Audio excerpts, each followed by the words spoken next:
Praise the lord. యేసు రక్తమే జయము. మన రక్షకుడు మన విమోచకుడైన యేసుక్రీస్తు పరిశుద్ధ నామములో అందరికీ వందనాలు. చిన్న ప్రార్థన ద్వారా ఈ రాత్రికాల వాక్య ధ్యానం చేసుకుందాము. పరిశుద్ధుడ మహాగణుడైన దేవ యేసయ్య, సర్వాధికారి నాయన మీకే వేలాది వందము కృతజ్ఞత స్తుతి స్తోత్రం చెల్లించుకుంటున్నాను.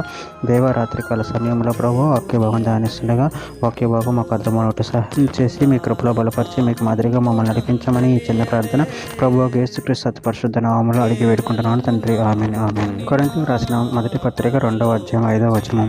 నేను మాట్లాడినను సువార్త ప్రకటించిన జ్ఞానయుక్తమైన తీయని మాటలను వినియోగింపక పరిశుద్ధాత్మయు దేవుని శక్తియు కనపరచు దృష్టాంతములనే వినియోగించి తిని. ఆమె దేవుని వాక్య భాగం దీవించిన గాక. ప్రభు నుండి ప్రియులారా, మనము ఇక్కడ వాక్య భాగంలో గమనించినట్లయితే నేను మాట్లాడినను సువార్త ప్రకటించిన జ్ఞానయుక్తమైన తీయని మాటను వినియోగింపక పరిశుద్ధాత్మయు దేవుని శక్తి కనపరచు దృష్టాంతములను వినియోగించి తిని. అదేవిధంగా వాక్య భాగంలో గమనించినట్లయితే కొరింథీయులకు రాసిన మొదటి పత్రిక 1వ అధ్యాయం 17వ వచనం.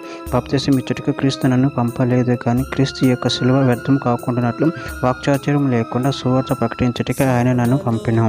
కొరింథీయులకు రాసిన 2వ పత్రిక 4వ అధ్యాయం 7వ వచనము. ఆయనను ఆ బలాధిక్యము మా మూలమనేది కాక దేవుని దయ ఉండినట్లు మట్టి ఘటనలో ఈ ఐశ్వర్యం మాకు కలదు. కొరింథీయులకు రాసిన 2వ పత్రిక 6వ అధ్యాయం 7-8 వచనాల్లో సత్యవాక్యం చెప్పుట వలన దేవుని బలము వలన కుడి ఎడమల నీతి ఆయుధములు కలిగి ఘనతల వలన సుకీర్తి దుష్కీర్తుల వలన దేవుని పరిచారకులమై ఉండి అన్ని స్థితులలో మమ్మల్ని మేము మెప్పించుకొనుచున్నాము. మార్కు సువార్త 16వ అధ్యాయం 20వ వచనం. వారు బయలుదేరి వాక్యం అంతటా ప్రకటించారు. ప్రభువు వారికి సహకార అయ్యుండి వెనువెంటే జరుగుచూ వచ్చిన సూచక్రియలను వాక్యమును స్థిరపరచుచుండెను. ఆమెను. లూకా సువార్త 4వ అధ్యాయం 32వ వచనం.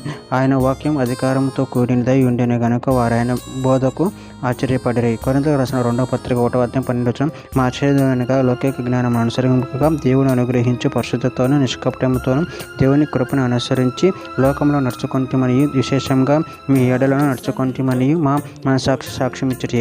కొరింథీయులకు రాసిన 2వ పత్రిక 10వ అధ్యాయం 4వ వచనం. మా యుద్ధోపకరణం శరీర సంబంధమైనవి కావని దేవుని ఎదుట దుర్గమును పడుదలైచారనంత బలము కలవై ఉన్నవి. చివరిగా ఒక మాట. తెస్సలోనికీయులకు రాసిన మొదటి పత్రిక 2వ అధ్యాయం 4వ వచనం. సువార్తను మాకు అప్పగించుటకు యోగ్యులమని దేవుని వలన ఎంచబడిన వారమై మనుషులను సంతోషపెట్టువారము కాక మన హృదయమును స్పర్శించి దేవుని సంతోషపెట్టువారమై బోధించుచున్నాము. ఆమె దేవుని వాక్య భాగం దీవించిన కాక చిన్న ప్రార్థన చేసుకుందాము. పరిశుద్ధుడా మహాగణుడైన దేవ యేసయ్య, మీరు ఇచ్చిన వాక్యదాన్ని ప్రభావం కృతజ్ఞత చెల్లించుకుంటూ నేను ఈ వార్తను ప్రకటించి నిన్ను మహిమపరిచి నిన్ను కనపరిచే వారు ఉన్న శక్తిని బలాన్ని మాకు అనుగ్రహించి మీ కృపలో బలపరిచి స్థిరపరచమని చిన్న ప్రార్థన యేసుక్రీస్తు పరిశుద్ధ నామములో అడిగి వేడుకుంటున్నాను తండ్రి. ఆమేన్ ఆమేన్ ఆమేన్.